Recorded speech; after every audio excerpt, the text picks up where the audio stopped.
Hai, nama saya Muhammad Iqbal. Saya merupakan salah satu ahli dari Kumpulan 4 bagi kursus UHIS 1022.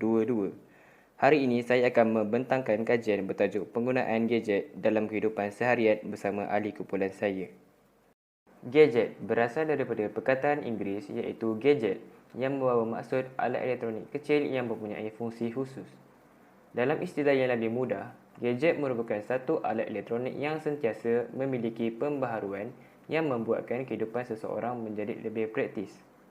Antara contoh gadget ialah smartphone, laptop, tablet dan kamera digital.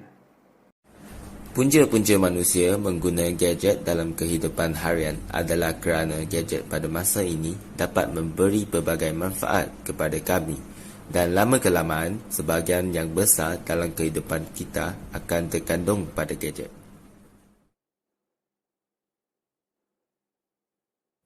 Antara punca-puncanya ialah gadget digunakan sebagai alat perhubungan. Hal ini kerana gadget seperti smartphone telah dicipta untuk tujuan berkomunikasi antara kita tanpa mengira di mana kita berada dan juga pada bila-bila masa. Selain itu, gadget juga digunakan sebagai alat hiburan. Hal ini kerana gadget dilengkapi dengan fungsi untuk mendengar muzik, menonton video, bermain game atas talian dan sebagainya. Dan hal ini juga dapat membantu penggunanya melepaskan tekanan. Seterusnya, gadget juga dapat membantu kita mencari maklumat. Hal ini kerana kemudahan gadget yang mempunyai pelbagai aplikasi seperti Google, Facebook, Instagram dan lain-lain lagi juga dapat memudahkan kita untuk mendapatkan maklumat dari pelbagai sumber. Di samping itu, gadget juga dapat meringankan urusan harian kita. Urusan seperti membayar bil dapat diselesaikan secara online menggunakan gadget untuk menjimatkan masa dan juga pelbagai barangan boleh dibeli secara atas talian dengan menggunakan aplikasi seperti Shopee dan Lazada.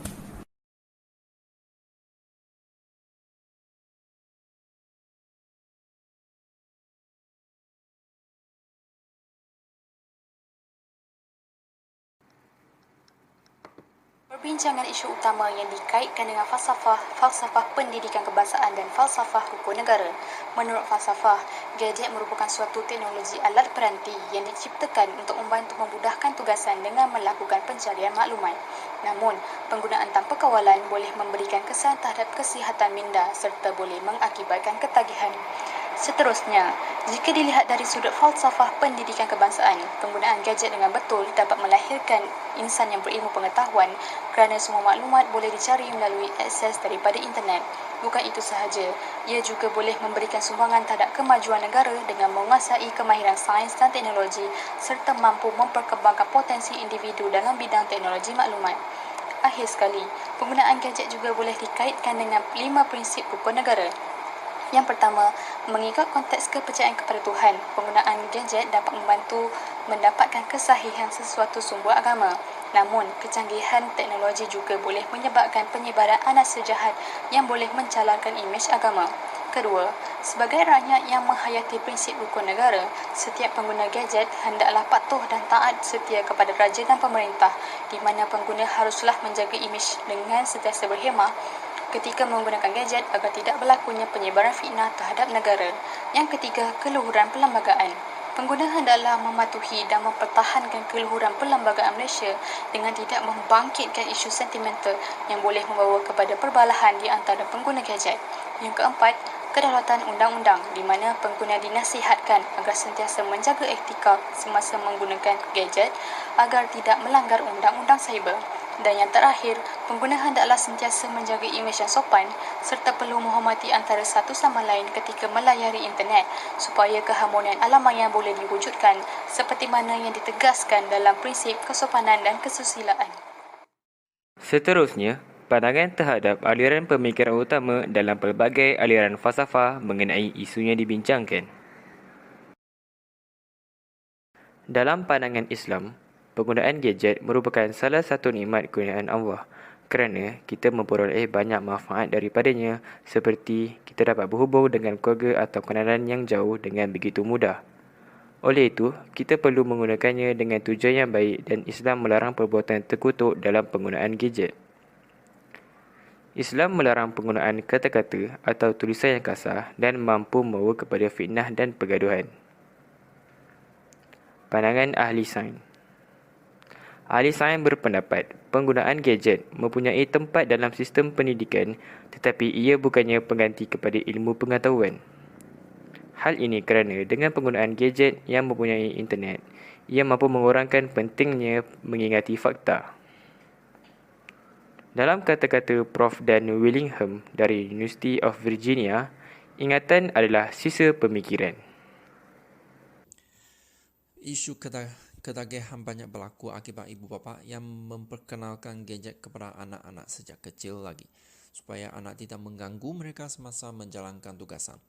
Walau bagaimanapun, ibu bapa tidak memegang tanggungjawab dengan mengajar anak untuk menggunakan gadget dengan betul, iaitu membahagikan masa untuk menggunakannya. Akhirnya, ketagihan berlaku dalam kalangan kanak-kanak.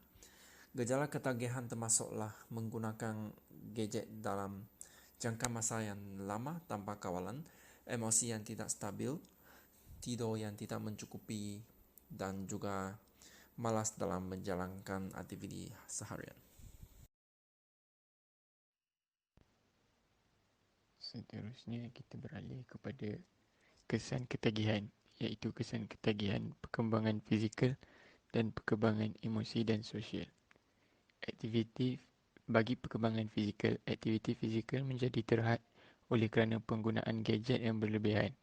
Hal ini menyebabkan kekuatan dan kemampuan fizikal menjadi lemah. Ketagihan akan menyebabkan mereka berkurung di dalam bilik sendiri dan kurang melakukan sebarang senaman atau aktiviti luar rumah seperti beriadah. Bagi perkembangan emosi dan sosial, penggunaan gadget berlebihan membuatkan seseorang akan berhubung di dunia maya sahaja. Ini membuatkan kemahiran komunikasi mereka menjadi lemah. Mereka akan menjadi malu apabila berhadapan dengan orang di sekeliling mereka. Hal ini mampu mengganggu pembelajaran mereka di sekolah maupun di universiti. Seterusnya adalah cara menangani isu. Peranan ibu bapa. Ibu bapa haruslah menunjukkan contoh yang baik. Dengan menunjukkan contoh yang baik, anak-anak juga akan turut serta sebagai contoh tidak menggunakan gadget ketika makan. Seterusnya, menetapkan objektif dan matlamat seperti membuat syarat ataupun ganjaran jika anak mampu menggunakan gadget dengan cermat. Selain itu, memberi didikan agama sejak kecil. Dan akhir sekali adalah meluangkan masa bersama-sama anak-anak dengan melakukan aktiviti fizikal. Sebagai contoh, anak-anak akan merasakan aktiviti ini jauh lebih menarik sekaligus mengurangkan penggunaan gadget.